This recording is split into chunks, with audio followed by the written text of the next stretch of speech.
So in the periodic table, when we have these columns, they are known as the groups.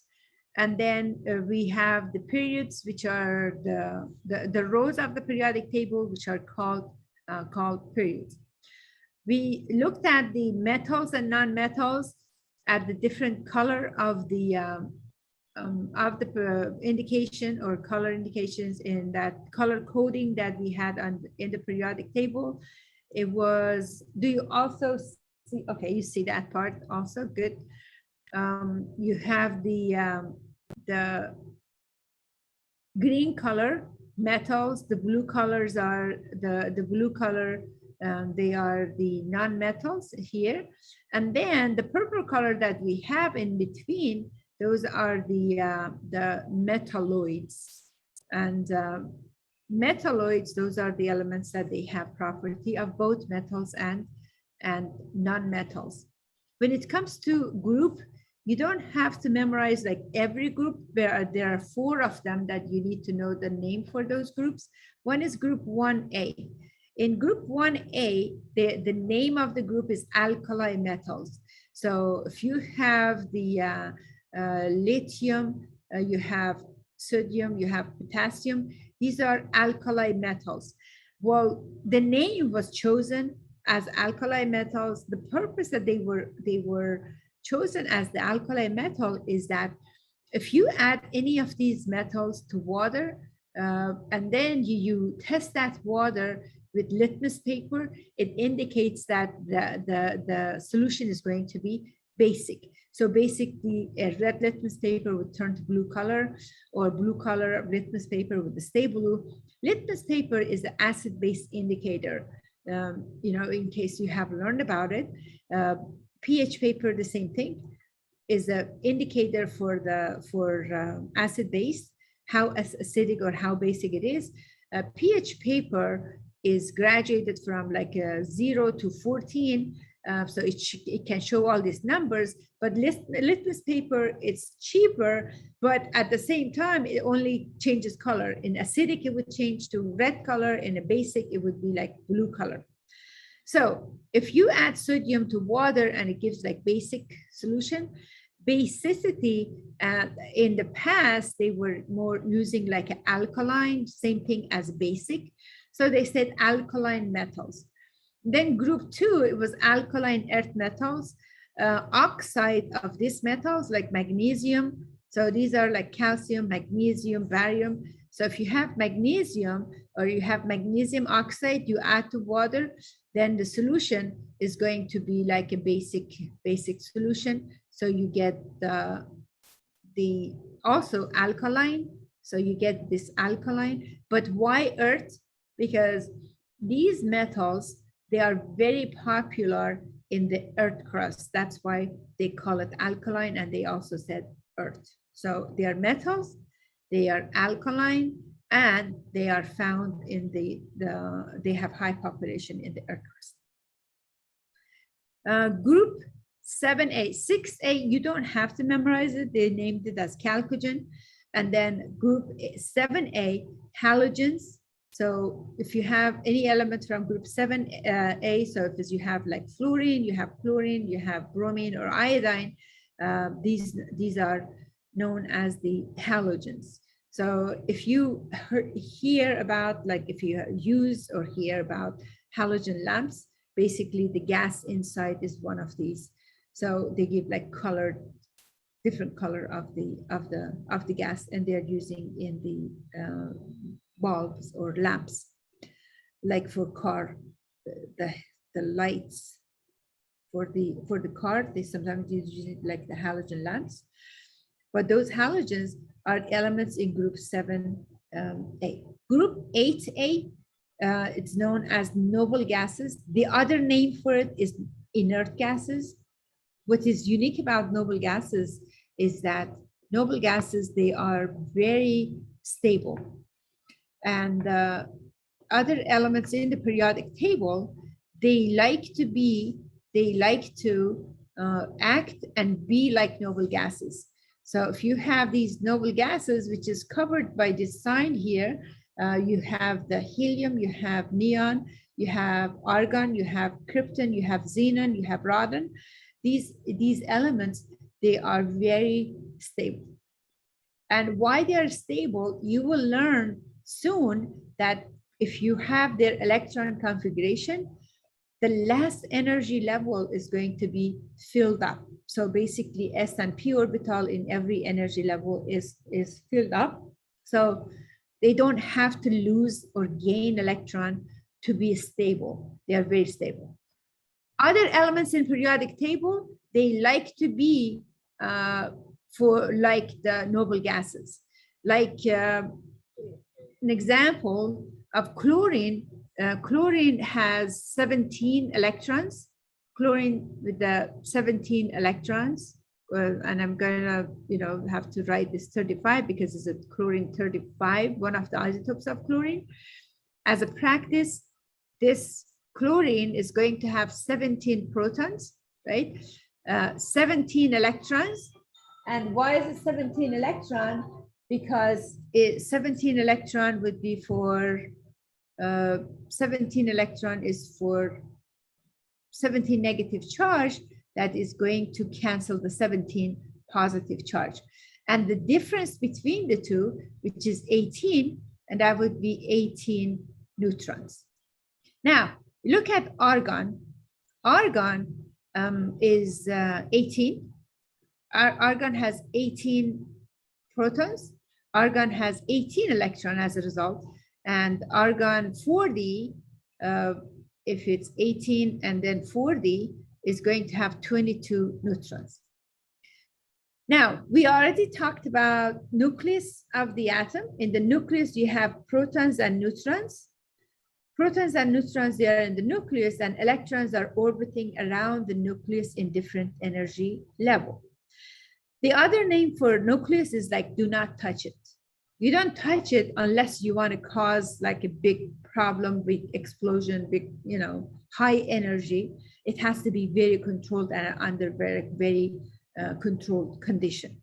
So you don't use, you don't touch the protons or neutrons. But in the only other option for chlorine to be like argon, because argon is a noble gas and chlorine is a halogen, is to change the number of electrons. So that's the only thing you can actually, or chlorine can actually change to be like argon, has to gain 1 electron. So if chlorine gains 1 electron, it's going to change to chloride ion. Now, chloride ion is going to have 18 electrons because chlorine had 17 electrons, chloride ion has 18 electrons, and argon has 18 electrons. So that's like one thing in common.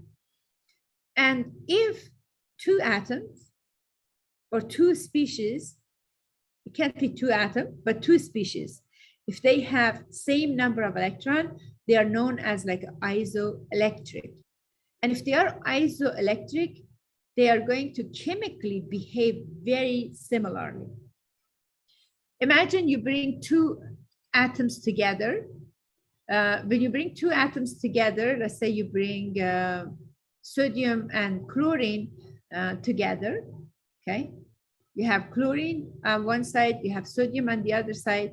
In the nucleus of chlorine and sodium, you find the neutrons and protons, but what is outside is the electrons.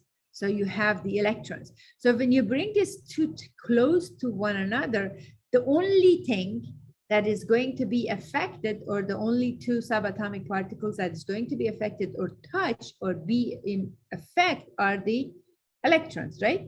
So if chloride has 18 electrons, just like argon, if it's isoelectric to argon, electric to argon, then it's going to behave very similarly. Argon is stable. Chloride ion also is going to be stable. But what about chlorine? No, chlorine is not stable because chlorine has 17 electrons, but to be stable must have 18 electrons.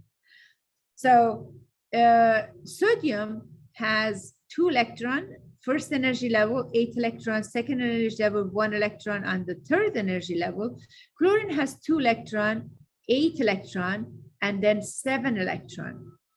Okay, and look at the neon. Neon here, neon has 10 electron, and argon has 18 electron. So what would be common sense? What would be possible?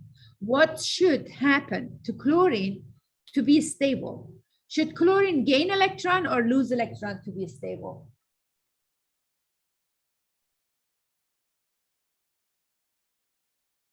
What should happen to chlorine? Should chlorine be,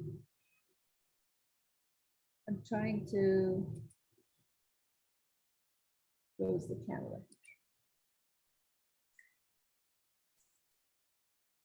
Okay, I want to see the chat. Okay. What do you think should happen to chlorine? Gain electron or lose electron to be stable?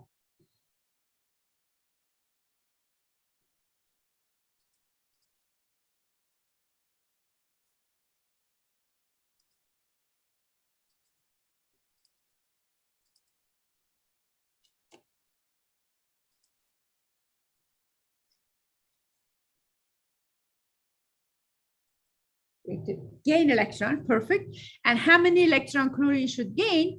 As many as needed to be like a noble gas. The next noble gas has 18 electron, so chlorine needs to gain 1 electron to have 18 electron in total. So for argon, argon with the 18 electron has 2 electron the first level, 8 electron second, and then 8 electron on the last energy level. So for chlorine to be like argon needs to gain 1 electron. What about sodium? Sodium has 11 electrons. The 2 element or 2 noble gases that they are close by, one on the same row, like that's on argon, because sodium is going to be here. That's sodium right here. Argon, or the one previous one, is going to be neon. Sodium has 2 choices. Should it be like neon or should it be like argon? Which one makes more sense for sodium? To gain 7 electron to be like argon or lose 1 electron to be like neon? Which one it makes more sense? I opened the chat on the other computer, so I'm looking at chat box to see your responses. What should happen to sodium? Should sodium lose electron or gain electron? Sodium should lose electron, very good, because first of all, it's only 1 extra electron compared to neon. 11 is going to go to 10, so it makes more sense for sodium to lose 1 electron rather than gaining 7 electron. What would be the problem if sodium gains 7 electron? Sodium only has 11 protons and it has 11 electrons. If it gains 7 additional electrons, it's going to be 18 electrons. What is holding these electrons around the nucleus are the forces that is coming from positive charge from the nucleus, right? Now, if you only have 11 protons in the nucleus, you only have 11 positive charge. And 11 positive charge is not strong enough to hold 18 electrons. So if you even try to force those electrons, like 7 electron to sodium, is not going to be very stable because it doesn't have enough nuclear power or enough positive charge in the nucleus to hold all these electrons in. So it's going to make it hard for the electrons to stay around. But if it loses 1 electron, that's going to be better option. So better option at the same time is going to gain electron configuration of neon and is going to be stable with 10 electrons. So it's going to look like neon. Okay, so now we know the role for our noble gases. They are role model for other elements in the periodic table. Other elements in periodic table, they like to be like noble gases. In 1045, we are more concerned and worry about group A elements, and those are 1A to 8A. And when you have those, if it's less than 3 electrons on the last energy level, lose electron. If it's more than 4 electrons, like 5, 6, or 7, they would gain electron. So the maximum number of electron lost or gained is going to be 3. If it's 4 electron on the last energy level, they would share electrons. So just that, keep that in mind, please. Okay, we will continue. So we learned about the unit, the groups, and we talked about the noble gases. Now, what are molecules? Molecule is a combination of 2 or more different elements or atoms together. Okay, so we have these diatomic molecules here.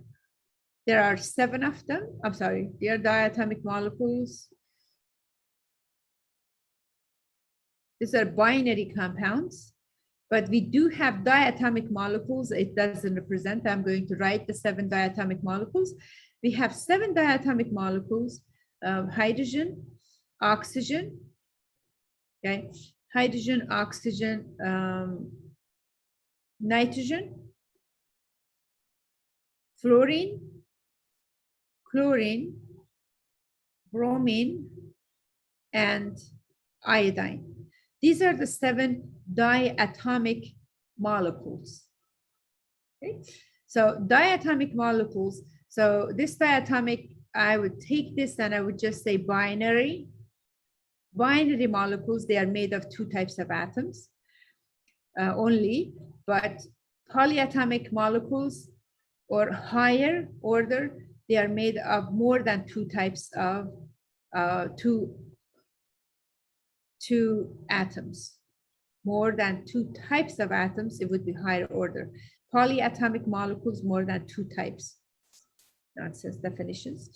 Anyway, so these are the molecules that we have. We have 7 of them, diatomic molecules. When you write them in a chemical reaction, you cannot write iodine like that. Okay, you cannot write Cl or H. It has to be presented in nature. That's how they appear in nature, as diatomic molecules, and in chemical reactions, you are going to write them as the diatomic molecules. Okay, so molecule is made of 2 or more types of atoms of elements, and then you have examples like HNO3 is made of 3 types of elements. You have H2O is made of 2 types of elements. If it's made of 2 types of elements, the other name actually is like binary, because this is like very obvious, but binary meaning that is made of 2 types of elements. If it's made of 3 types or higher types of elements or greater number of elements, types of elements in a molecule is known as the higher order molecule, or oxy, or not binary. So we could have binary molecules, or the question is why or how these molecules are forming is based on bringing the atoms together, and how these atoms are kind of forming bond together. It depends if we have a metal or non-metal. With the metal, non-metal, metal would lose electron, as we saw in the case of sodium, is losing electron, is changing to ion. Non-metals gain electron and changes to ion. Where is this charge coming from? So if we had the subatomic particle for sodium, as if it's sodium like 23, we have 11 proton, 11 electron, and then 12 neutron. Neutron doesn't have any charge, so it doesn't count into the charges. But protons are positively charged, electrons are negatively charged. If you add 11 proton with 11 electron, this is going to be 0 charge. Okay, and if it's 0 charge, you don't have to write it. When it comes to sodium ion, after losing, this is a -1 electron, after losing 1 electron, you have 11 protons, which is 11 positive charge, and 10 electron with 10 negative charge, and 12 neutron, this is 0 charge, okay, 0 charge. So when you add them together, you end up with 1 plus charge. And this plus charge is coming from the difference between proton and neutron. The charge coming from the difference between proton and neutrons. A plus charge happens when you have more number of protons compared to number of electrons. And negative, what happens if you have more number of electrons compared to number of protons. So this 1 plus charge would show as a supernatant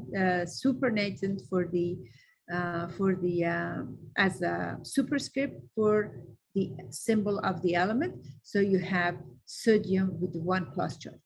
What does it mean if we say calcium with 2 plus charge? Calcium with 2 plus charge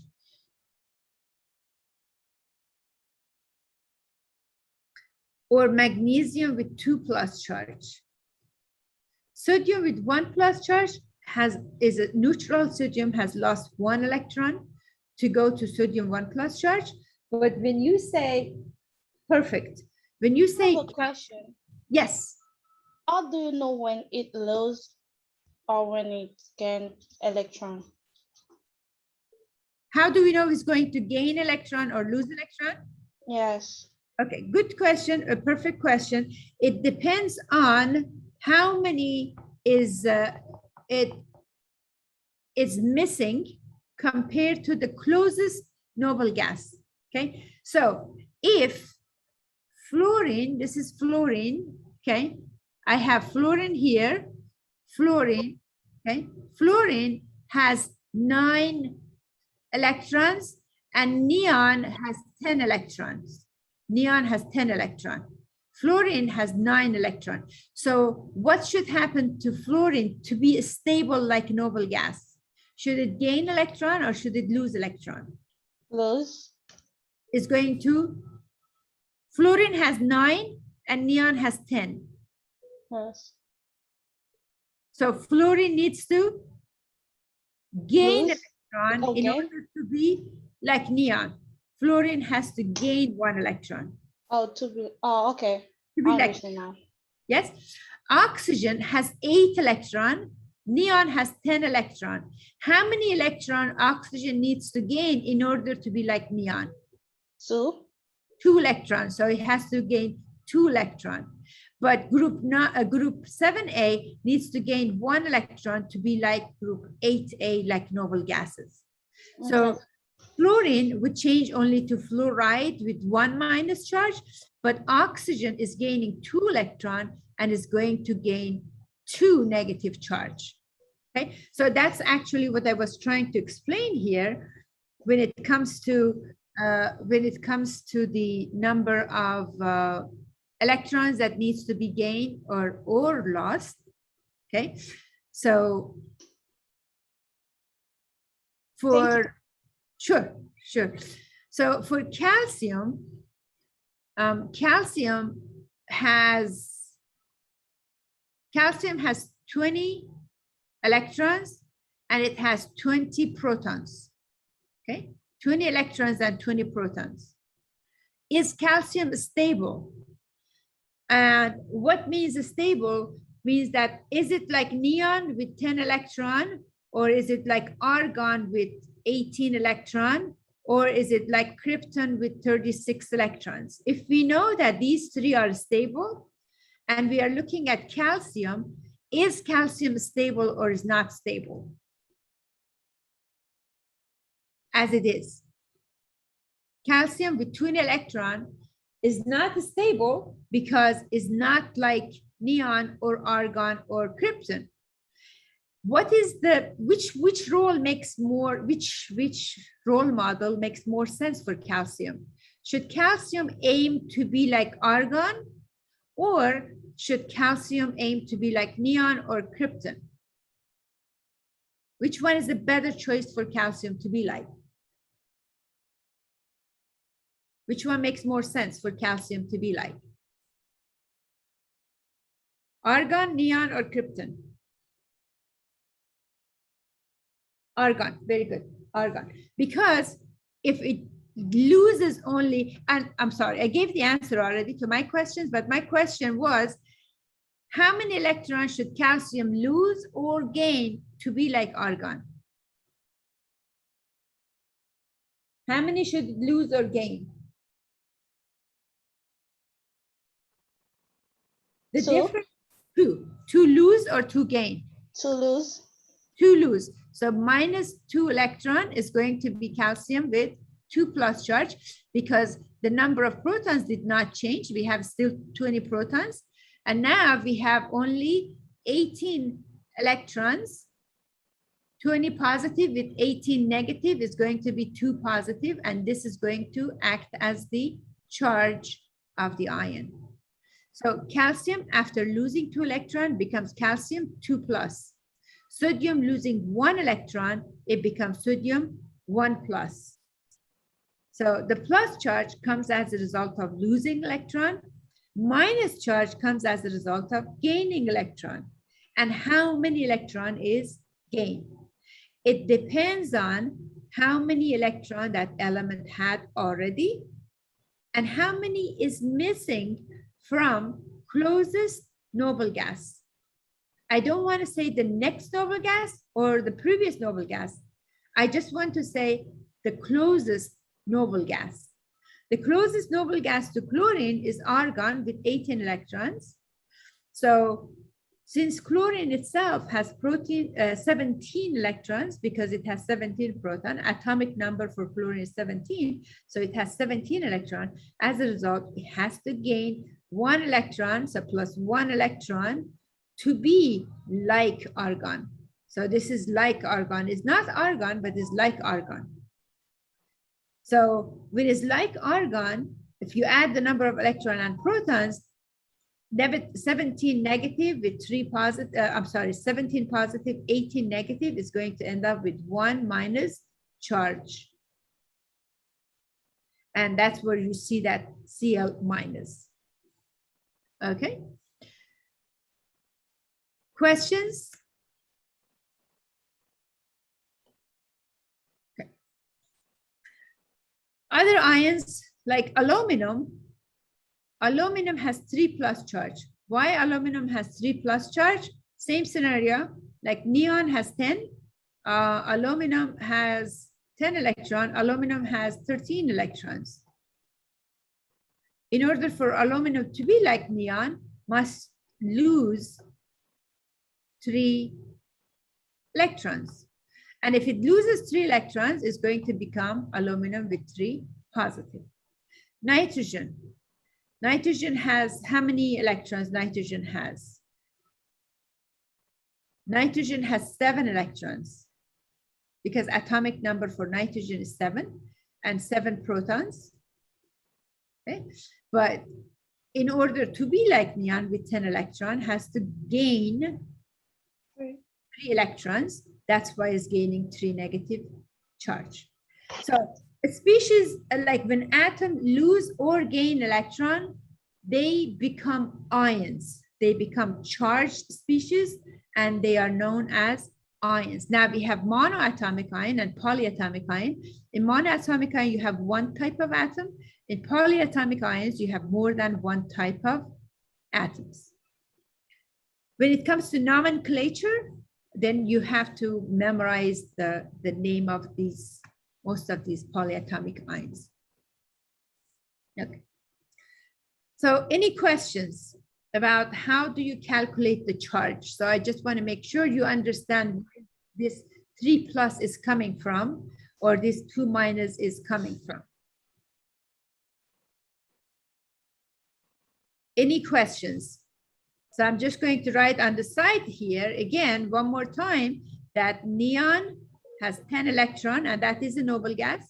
Argon has 18 electrons, is a noble gas, and krypton has 36 electrons and is a noble gas. Any questions about the charge for aluminum or selenium?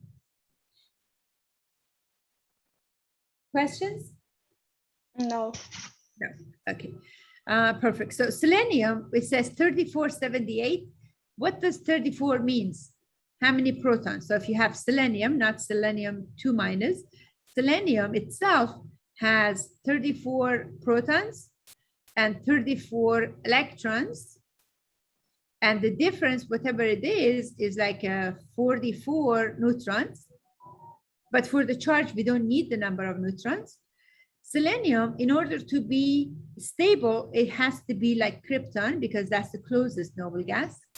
And since it has 2 electrons missing, needs to gain 2 electrons to be 36 electrons.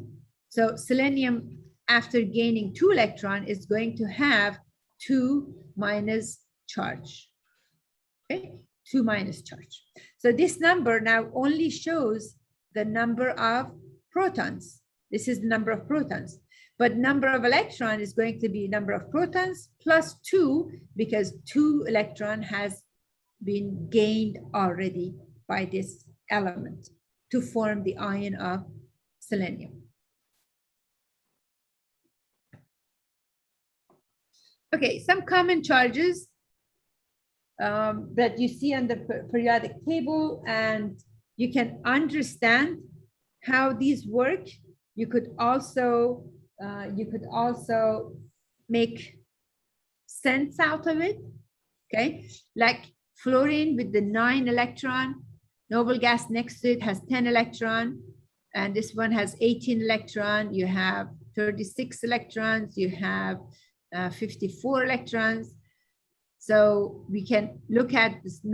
Fluorine has 9, gains 1 to be 10. 17 has, I'm sorry, chlorine has 17. Next one is 18. So it's just 1 electron less than the next noble gas, because we know periodic table is arranged by increasing atomic number. Okay, perfect.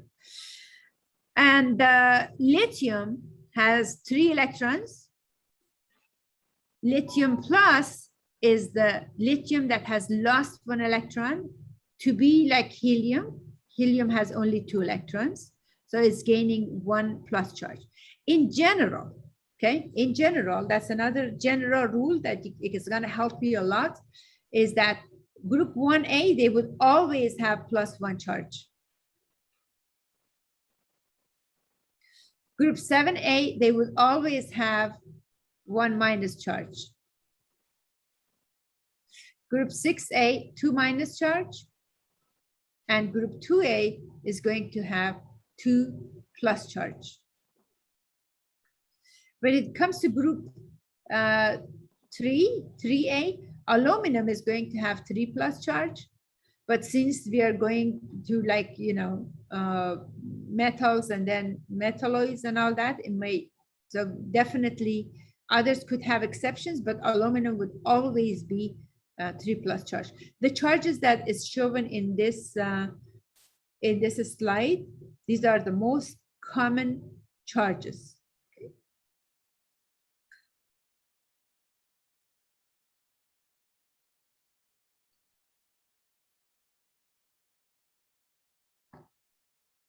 Okay.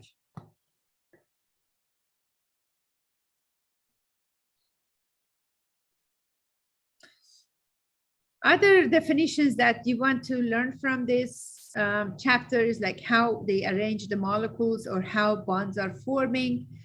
These are some representation of the molecules. It doesn't show how they are forming, but how they are forming is going to be based on the nature of these atoms. If they are metal, non-metal, ions form first, and then ions with opposite charges, they are going to attract each other.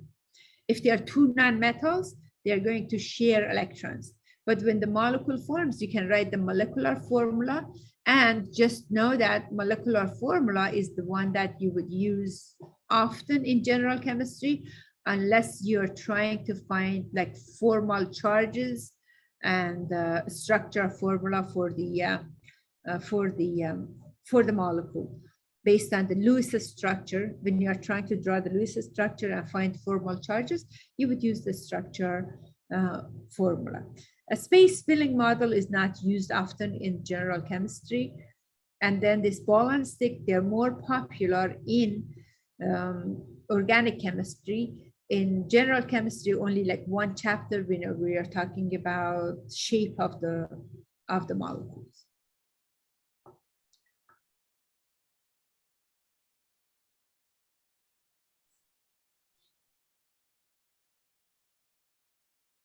Okay, what's the difference between molecular formula and empirical formula?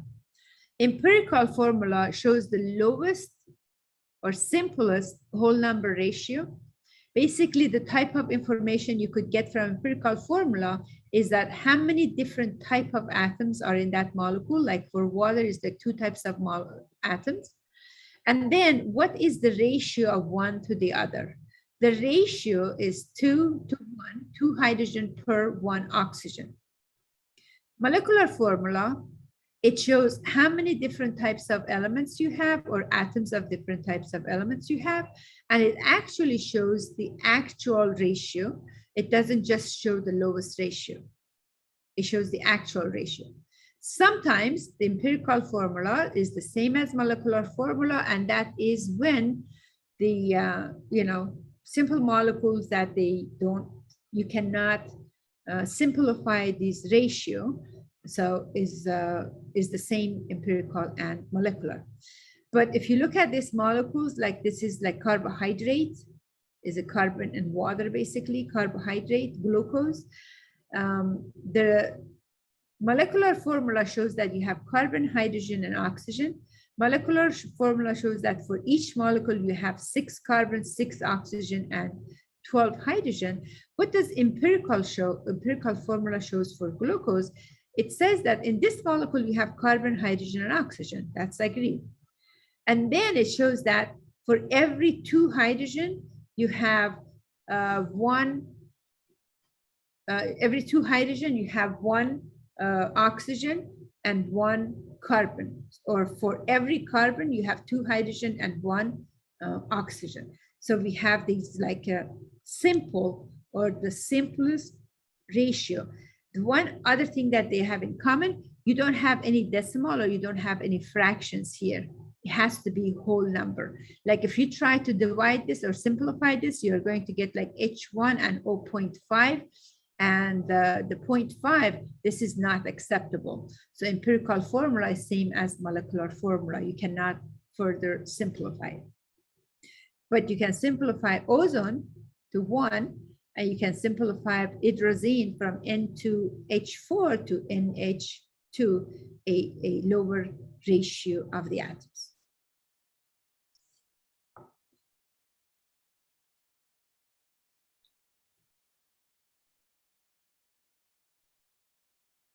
Okay. See, there's a bunch of different definitions that you can get from each, is basically starting chemistry. So we want to learn all these terms and definitions. So if it's going from one slide to another slide and you see something brand new, it doesn't mean that they're all connected. Still covering definitions. Like in here, we learn about different format of presenting the molecules. In here, we learn about molecular versus empirical. In here, we learn about how ionic compounds are formed, and then how molecular compounds are formed. The way ionic compounds form, first of all, you have to have metal, non-metal.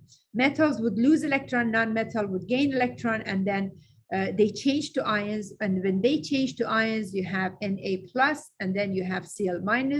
There's a strong attraction between opposite charges, and then bond forms. And this bond forms is called ionic bond because it's a bond between ions. So for ionic compound, ions must form first, and then they form a bond to form a compound between them. Some other examples of ionic compound like aluminum and oxygen, metal, non-metal, metal, non-metal, metal, and polyatomic ion. So these are also ionic compounds. When you try to write a formula for ionic compound, that's what is covered in this slide. You try to write a formula. You have like aluminum. We already know that aluminum has 3+ charge, and we already know that oxygen is going to have 2- charge. So we have these. Okay. Now, when you are trying to combine these two, your compound cannot have any charges. So it has to be neutral. In order to make this neutral, there is a shortcut.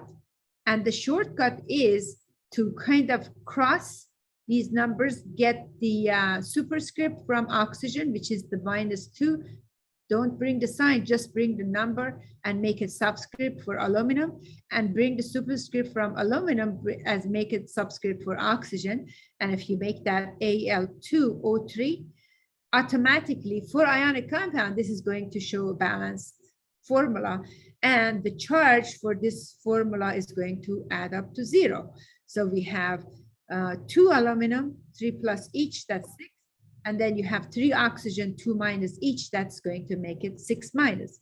So is basically balancing the charges. But this is a shortcut to bring the subscript of the anion, just the number without the sign, make it as a superscript to make the subscript for the metal, and bring the subscript for metal, make it as a superscript, make a subscript. I hope I didn't confuse you, but you see how the cross sign is acting or moving, the movement. In this case, you had calcium and bromine. So you could do the math and figure out how many of each should be there. Or you could do this, say, I have 1- here. I'm going to bring 1 for calcium, and I have 2+ here. I bring the 2 for the bromine, is going to be calcium 1, bromine 2, but we don't have to write 1 if it's 1. Sodium is a sodium plus, 1+, and carbonate, this is a polyatomic ion. So this 2-, it belongs to the CO3 actually. So you bring 2 for sodium, and then you bring 1 for carbonate. Since it's 1, you don't have to write it. Any questions?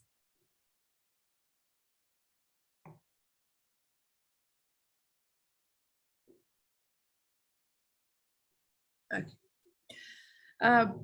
You have some polyatomic ions which you have to memorize these names. They must be memorized, and there is really not much that we can do other than just looking at some patterns. Like if you have SO3 and SO4, the one with the higher number of oxygen ends with ATE. The one with the lower number of oxygen ends with ITE. You have, but you get the root name for the sulfur. So sulfate, sulfite. So nitrate is going to be nitr. That's the root name. And then 3 oxygen, higher number of oxygen, ATE, nitr. 2 oxygen, lower number of oxygen is going to be ITE. So nitrite, nitrate. So you have the root name for the non-metal. And then in order to say higher number of oxygen is associated or mixed, or lower number of oxygen, you would use ATE or ITE. But at the end of the day, they name these to be memorized, and they come as a package. So when you say sulfate, that means SO4 with 2- charge. So there is really nothing that you say the charge belongs to S or belongs to O. No, the charge belongs to 1 sulfur and 4 oxygen. It belongs to SO4. Hydroxide is the OH. So this minus charge belongs to both combination of oxygen and hydrogen. We're not talking about formal charges. We're just talking about charge for polyatomic ion. So it comes as a package. Ammonium carbonate, bicarbonate. That's like if you add a hydrogen, you can say hydrogen carbonate, or you can say bicarbonate. Chlorate, dichromate, and chromate. These are very popular. Permanganate, that's another one.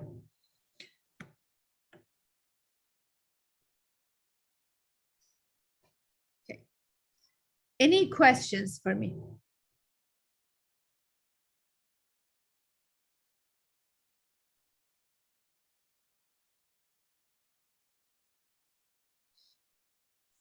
No questions? No, Professor. Thank you. You're welcome. Have a great day.